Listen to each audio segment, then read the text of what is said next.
ಪ್ರತಿಯೊಂದಕ್ಕೂ ತನ್ನದೇ ಆದಂತ ಇತಿಮಿತಿಗಳಿತ್ತು, ಪ್ಲಸ್ ಮೈನಸ್ ಪಾಯಿಂಟ್ಸ್ ಇತ್ತು. ವಿಚಾರ ಮಾಡಬೇಕಾದ್ರೆ 3 ತಿಂಗಳ ಗೊಂದಲದಲ್ಲಿ ಸಿಲುಕಿ ಕೊನೆಗೆ ನಾನು ನಮ್ಮ ಪ್ರೊಫೆಸರ್ ಕೇಳಿದೆ, professor you tell me, I am confused. One job you offered, other job you got, third job my country has offered me. Now which one you feel I deserve most? You guide me anta. Then he told me, ನನ್ನ ಹೆಸರು ಶಿವಾನಂದ ಅಂತ, ಅಲ್ಲಿ short form Shiva ಅಂತಿದ್ರು. He told me, Shiva, come home tomorrow, we will have lunch and we'll discuss over it ಅಂತ. ಅಲ್ಲಿ ಹೋದಾಗ ಅವ್ರ ಹೆಂಡತಿ ಲೌರಾ ಅಂತಿದ್ರು. ನಾವು ಅವ್ರ ಪ್ರೊಫೆಸರ್ ಅವ್ರ 3 ಊಟ ಮಾಡುವಾಗ ಅವರು ಇಬ್ರು ವಿಚಾರ ಮಾಡಿದ್ರು. ಅವ್ರು ಹೇಳಿದ್ರು, Shiva, yesterday you asked me what is better for you. Now let me analyze. You hear me and choice is yours. I can only guide you about it. So tell me, sir. And in America, ನೀವು ಪ್ರೊಫೆಸರ್ಗೆ sir ಅನ್ನೋದಿಲ್ಲ, by ಹೆಸರಿಂದನೇ ಕರಿಬೇಕು. Sir ಅನ್ನೋದು Indian ಪದ್ಧತಿ, ಅಲ್ಲಿ ಹೆಸರಿಂದ ಕರೀತಾರೆ. Doctor fox ಅನ್ಬೋದು, doctor Vernon ಅನ್ಬೋದು. ನಾನು ಅವರಿಗೆ ಡಾಕ್ಟರ್ ಫಾಕ್ಸ್ ಅನ್ನೇ ಅಂತಿದ್ದೆ. ಬಹಳ ಯಜಮಾನ್ರು ಅವರು, 65 ವಯಸ್ಸಾಗಿತ್ತು ಆಗ. ಅಲ್ಲಿ ರಿಟೈರ್ಮೆಂಟ್ ಏಜ್ ಹೆಚ್ಚಿರ್ತದೆ ಅಲ್ಲಿ. ಅವರು ಹೇಳಿದ್ರು, ನೀನು ನಾನು ಕೊಡಿಸಿದಂತ ಯುನೈಟೆಡ್ ನೇಷನ್ ಜಾಬಿಗೆ ಹೋಗೋದಾಗಿತ್ತು ಅಂದ್ರೆ ಏನು ಅಚೀವ್ ಮಾಡಕ್ಕಾಗಲ್ಲ, ಆದ್ರೆ ಸಾಕಷ್ಟು ದುಡ್ಡು ಗಳಿಸಬಹುದು, ಅದಕ್ಕೆ ಟ್ಯಾಕ್ಸ್ ಇರುವುದಿಲ್ಲ.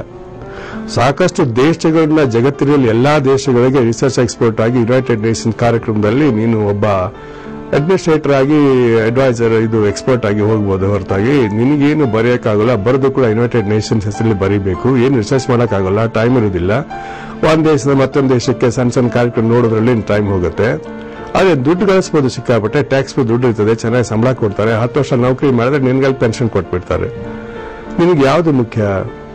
ತಿರುಗಾಡೋದು, ದೇಶ ನೋಡೋದು ಮುಖ್ಯನ, ಅಥವಾ ಬಹಳಷ್ಟು ದುಡ್ಡು ಗಳಿಸೋದು ಮುಖ್ಯನ? ವಿಚಾರ ಮಾಡು. ಹಾಗಾಗಿತ್ತು ಅಂತ 2ರಲ್ಲಿ 1 ಆಗಿತ್ತು, 2 ಆಗಿತ್ತು, ನೀನು ಯುನೈಟೆಡ್ ನೇಷನ್ಸ್ ಹೋಗು. ನಂತರ ಅವ್ರು ಹೇಳಿದ್ರು, ಅಕಾಡೆಮಿಕ್ಸ್ ನಲ್ಲಿ ನಿನಗೆ ಚೆನ್ನಾಗಿ ಇಂಟ್ರೆಸ್ಟ್ ಇದೆ, ನೀವು ತೋರಿಸಿದೆಯಾ, ಆದ್ರಿಂದ ನೀನು ಅಕಾಡೆಮಿಕ್ಸ್ ಅಲ್ಲಿ ಮುಂದುವರಿಬೇಕು ಅನ್ನೋದಾಗಿದ್ರೆ ನೀನು ನನ್ನ ಜೊತೆ ಮುಂದುವರಿಯ, ಈಗೇನು ತೊಂದರೆ ಇಲ್ಲ. I will go on getting you higher increments. You will do your deserve it yourself, get it. You continue in America, you don't need to go to India, or you don't need to go to Rome. ಹೇಳಿದ್ರು. ನಂತರ ನಾವು going back to your country, ನೀವು ವಿಚಾರ ಮಾಡು. ಯಾಕಂತಂದ್ರೆ ಬಹಳ ಕಠಿಣವಾದಂತ ಹಿಂದುಳಿದಂತ ದೇಶದಲ್ಲಿ ಹೋಗಿ ಬದುಕಬೇಕಾಯ್ತಂದ್ರೆ ಇಲ್ಲಿ ಹೊಂದ್ಕೊಂಡ ಮೇಲೆ ಅಲ್ಲಿ ಕಷ್ಟ ಆಗ್ಬೋದು. ಆ ಕಷ್ಟಗಳನ್ನ ನೀನು ಸಹಿಸಿಕೊಂಡು ಅಲ್ಲಿ ಬದುಕ್ತೀಯ ಅಂದ್ರೆ ಆ ದೇಶಕ್ಕೆ ನೀನು ಬಹಳಷ್ಟು ಸಹಾಯ ಮಾಡಕ್ಕೆ ಅಥವಾ ಅಲ್ಲಿ ಕೆಲಸ ಮಾಡಕ್ಕೆ ನಿಮ್ಗೆ ಅವಕಾಶ ಇರ್ಬೋದು. ಆದ್ರೆ ಅಕಾಡೆಮಿಕ್ಸ್ ನಲ್ಲಿ ಅಲ್ಲ. ನಿನ್ನ ದೇಶದ ಒಂದು ಆಡಳಿತದಲ್ಲಿ ನೀನು ಆಡಳಿತಗಾರನಾಗಿ ಹೋಗ್ತೀಯ. ಅನೇಕ ತೊಂದರೆಗಳಿರ್ಬೋದು, ಬಡ ದೇಶದಲ್ಲಿ ಬಹಳ ಇರ್ತವೆ. ಆ ತೊಂದರೆಗಳನ್ನೆಲ್ಲ ಸಹಿಸ್ಕೊಂಡು ಹೋಗ್ಬೇಕಾಗಿತ್ತು ಅಂದ್ರೆ ನಿನ್ ದೇಶಕ್ಕೆ ನೀನು ಹೋಗಿ ಅಲ್ಲೇ ಸೇವ್ ಮಾಡ್ಬೇಕಾಯ್ತಂದ್ರೆ ನಿನ್ ದೇಶಕ್ಕೆ ಹೋಗೋದು ಒಳ್ಳೇದು ಅಂತ.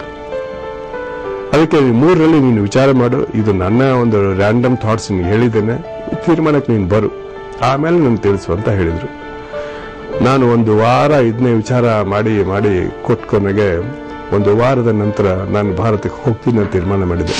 ಇಲ್ಲಿ ಬಂದ ನಂತರ ಈಗ 32 ವರ್ಷಗಳು ಕಳೆದಿದೆ. ನನಗೆ ಇನ್ನೂ ಒಂದೇ ವರ್ಷಕ್ಕಿಂತ ಕಡಿಮೆ ಸರ್ವಿಸ್ ಇದೆ. ಈ 32 ವರ್ಷಗಳ ಅವಧಿಯಲ್ಲಿ ನನ್ನ ಅನುಭವ ಬಹಳ ಸುಂದರವಾದದ್ದು. ನಾನು ಬೇರೆಯವರ ಹಾಗೆ ಬಹಳಷ್ಟು ಕೈಯನ್ನ ನನ್ನ ಈ IAS ನಲ್ಲಿ ಅನುಭವಿಸ್ತವ ನಾನಲ್ಲ. ಕೆಲವು ಕಾಲ 1-1.5 ವರ್ಷದಲ್ಲಿ ನನಗೆ ಬೇರೆ ಬೇರೆ ಕಾಲದಲ್ಲಿ ಒಂದೇ ವರ್ಷದಲ್ಲಿ 5 ಸಲ ಟ್ರಾನ್ಸ್ಫರ್ ಆಗಿತ್ತು. ಅದು 1991-92 ಅವಧಿಯಲ್ಲಿ. ಅದು ಬಿಟ್ಬಿಟ್ರೆ ಸಾಮಾನ್ಯವಾಗಿ ಎಲ್ಲಾ ಸರ್ಕಾರಗಳು, ಎಲ್ಲಾ ಪಕ್ಷದ ಆಡಳಿತಗಾರರು, ಎಲ್ಲಾ ಮುಖ್ಯಮಂತ್ರಿಗಳು ಬಹಳಷ್ಟು ಒಳ್ಳೊಳ್ಳೆ ಹುದ್ದೆಗಳನ್ನ, ಅವಕಾಶಗಳನ್ನ ಕೊಟ್ಟಿದ್ದಾರೆ. ಬಹಳ ದೀರ್ಘಕಾಲದ ಅವಕಾಶಗಳನ್ನು ಕೊಟ್ಟಿದ್ದಾರೆ. ಉದಾಹರಣೆಗೆ ಹೇಳಬೇಕಂದ್ರೆ ಅಪ್ಪರ್ ಕೃಷ್ಣ ಪ್ರಾಜೆಕ್ಟ್ ನಲ್ಲಿ ಕೃಷ್ಣ ಮೇಲ್ದಂಡೆ ಯೋಜನೆಯ ಉಸ್ತುವಾರಿ ನೋಡ್ಕೊಳ್ಳುವಾಗ ನಾನು 11 ವರ್ಷ ಅಲ್ಲಿದ್ದೆ. ಆ ಕಾಲದಲ್ಲಿ 5 ಜನ ಮುಖ್ಯಮಂತ್ರಿಗಳು, 3 ಪಕ್ಷಗಳು, 4 ಸರ್ಕಾರಗಳಿದ್ವು. ನನಗೆ ವರ್ಗ ಮಾಡಲಿಲ್ಲ. ಅದೇ ಪ್ರಕಾರ ಕಂದಾಯ ಇಲಾಖೆ ಪ್ರಧಾನ ಕಾರ್ಯದರ್ಶಿಗಳಾಗಿ ಲಾಂಗೆಸ್ಟ್ ಪೀರಿಯಡ್ ಕಳೆದವನು ನಾನು 4 ವರ್ಷ. ಈಗ ಕಂದಾಯ ಇಲಾಖೆ ಕೂಡ ಬಹಳ ದೊಡ್ಡ ಇಲಾಖೆ. ಅದಾದ ನಂತರ ಗೃಹ ಇಲಾಖೆಯಲ್ಲಿ ಇತ್ತೀಚೆಗೆ ಬಂದಿದ್ದೇನೆ. KPCಯಲ್ಲಿ 3 ವರ್ಷ ಕಾಲ ಕಳೆದಿದ್ದೇನೆ. 4 ಜಿಲ್ಲೆಗಳಲ್ಲಿ ಜಿಲ್ಲಾಧಿಕಾರಿಯಾಗಿ ಕಾಲ ಕಳೆದಿದ್ದೇನೆ. ಒಂದು ಜಿಲ್ಲೆಯಲ್ಲಿ ಜಿಲ್ಲಾ ಪಂಚಾಯತಿನ ಆಗಿನ ಕಾಲದಲ್ಲಿ ಮುಖ್ಯ ಕಾರ್ಯದರ್ಶಿಯಾಗಿ, ಮತ್ತೊಂದು ಜಿಲ್ಲೆಯಲ್ಲಿ ಅಸಿಸ್ಟೆಂಟ್ ಕಮಿಷನರ್ ಆಗಿ, ಲ್ಯಾಂಡ್ ಬ್ಯಾಂಕಿನ ಮ್ಯಾನೇಜಿಂಗ್ ಡೈರೆಕ್ಟರ್ ಆಗಿ, Karnataka finance corporation managing director ಆಗಿ, Karnataka power corporation managing director ಆಗಿ ಒಳ್ಳೊಳ್ಳೆ ಹುದ್ದೆಗಳನ್ನು ಸರ್ಕಾರ ನೀಡಿ ಬಹಳಷ್ಟು ಪ್ರೋತ್ಸಾಹನ ಕೊಟ್ಟಿದ್ದಾರೆ. ಇದೆಲ್ಲದಕ್ಕೂ ಹೆಚ್ಚಾಗಿ ನನಗೆ ಸರ್ಕಾರ ಕಳೆದ 10-15 ವರ್ಷಗಳಿಂದ ವಿಶೇಷವಾದಂತಹ ಜವಾಬ್ದಾರಿಯನ್ನು ಕೊಟ್ಟಿದ್ದಾರೆ. ಅದು ಅಂತಂದ್ರೆ ಕೂಡಲ ಸಂಗಮ ಅಭಿವೃದ್ಧಿ ಮಂಡಳಿ, ಬಸವ ಕಲ್ಯಾಣ ಅಭಿವೃದ್ಧಿ ಮಂಡಳಿ, ಸನ್ನತೆ ಅಭಿವೃದ್ಧಿ ಮಂಡಳಿ, ಕಾಗಿಂಗ ಅಭಿವೃದ್ಧಿ ಮಂಡಳಿ, ಹೀಗೆ ಅನೇಕ ಹೊಸ ಹೊಸ ಯೋಜನೆಗಳನ್ನ ಸಂಪೂರ್ಣವಾಗಿ ಪ್ರಾರಂಭದಿಂದ ಇಲ್ಲಿವರೆಗೆ ನನಗೆ ಆ ಜವಾಬ್ದಾರಿಯನ್ನು ವಹಿಸಿದ್ದಾರೆ. ಆ ವಹಿಸಿದ ಜವಾಬ್ದಾರಿಯನ್ನ ನಾನು ಚಾಚು ತಪ್ಪದೆ ನಾನು ಕಾಯ ಮಂಚ ವಾಸ ವಾಚ ಅಂತ ಹೇಳ್ತಾರೆ, ಆ ರೀತಿಯಲ್ಲಿ ನಾನು ಮಾಡಿದ್ದೇನೆ. ನನ್ನ 37 ವರ್ಷಗಳ ಅವಧಿಯಲ್ಲಿ ಯಾವುದೇ ಪ್ರಸ್ತಾವನೆ ನಾನು ಸರ್ಕಾರಕ್ಕೆ ಸಲ್ಲಿಸಿದರೆ ಅದು ತಿರಸ್ಕಾರಗೊಂಡಾಗ್ಲಿ ಅಥವಾ ಅರ್ಧಮರ್ಧ ಅಪ್ರೂವಲ್ ಆಗಿ ಬಂದಿದ್ದು ನನಗೆ ಗೊತ್ತಿಲ್ಲ. ಯಾವುದೇ ಕಳಿಸಿದ ಪ್ರಸ್ತಾವನೆಯನ್ನು ಸಂಪೂರ್ಣವಾಗಿ ಒಪ್ಕೊಂಡ್ಬಿಟ್ಟು ಅವನು ಜಾರಿ ತಳ್ಳಕ್ಕಂತ ಸರ್ಕಾರದ ನನ್ನ ಎಲ್ಲಾ ಹಿರಿಯ ಸಹೋದರಿಗಳಾಗಲಿ ಮತ್ತು ಇನ್ನು ಚುನಾಯಿತ ಪ್ರತಿನಿಧಿಗಳಾಗಲಿ ನನಗೆ ಸಹಾಯ ಮಾಡಿದ್ದಾರೆ.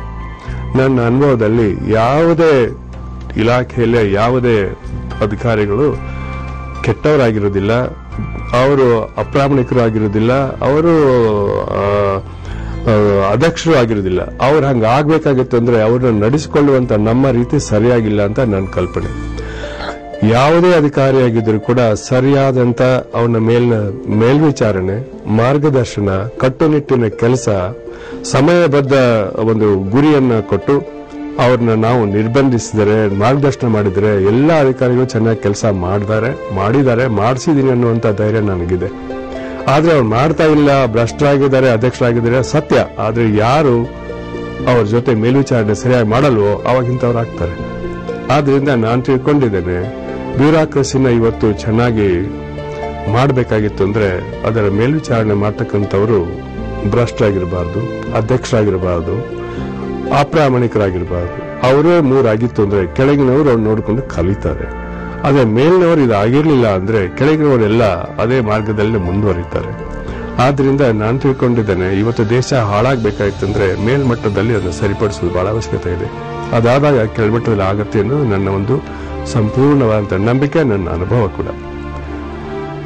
ಇನ್ನು ಮುಂದಿನ ವರ್ಷ ನಾನು ಸೇವೆಯಿಂದ ನಿವೃತ್ತ ಆದ ನಂತರ ಶಕ್ತಿ ಇರುವಾಗ ಕೂಡ ಏನಾದ್ರೂ ಒಂದು ಕಾರ್ಯದಲ್ಲಿ ತೊಡಗಬೇಕು ಅನ್ನುವಂತ ಭಾವನೆ ಬಂದಾಗ ನಾನು 33 ವರ್ಷಗಳ ಹಿಂದೆ ಏನು ಪ್ರೊಫೆಸರ್ ಆಗಿ ಈ ನನ್ನ ವಿಜ್ಞಾನ ವಿಷಯದಲ್ಲಿ, ನನ್ನ ಅಪರಾಧ ಶಾಸ್ತ್ರ ವಿಷಯದಲ್ಲಿ ಏನೊಂದು ಸೇವೆ ಮಾಡಬೇಕಂತಿತ್ತು, ಅದನ್ನು ಮಾಡೋಕೆ ನಾನು ಈಗ ಒಂದು ಪ್ಲಾನ್ ಹಾಕೊಂಡಿದ್ದೇನೆ. ಅದರಂತೆ ಈಗಾಗಲೇ ಬೆಳಗಾವಿಯಲ್ಲಿ ಕಳೆದ ವರ್ಷ ಪ್ರಾರಂಭ ಆದಂತಹ ರಾಣಿ ಚೆನ್ನಮ್ಮ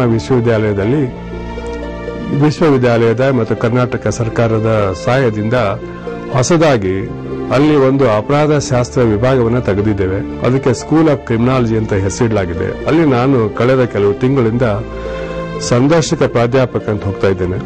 ಈ ತಕ್ಷಣ ನಾನು ಅದರ ಮುಖ್ಯಸ್ಥನೂ ಆಗಿದ್ದೇನೆ. ಅಲ್ಲಿ 5 ವರ್ಷಗಳ ಒಂದು ವಿಶೇಷವಾದಂತಹ ದೇಶದಲ್ಲೇ ಪ್ರಥಮವಾದಂತಹ ಕಾರ್ಯಕ್ರಮ ಪ್ರಾರಂಭ ಮಾಡಿದ್ರೆ ಅಪರಾಧ ಶಾಸ್ತ್ರದಲ್ಲಿ.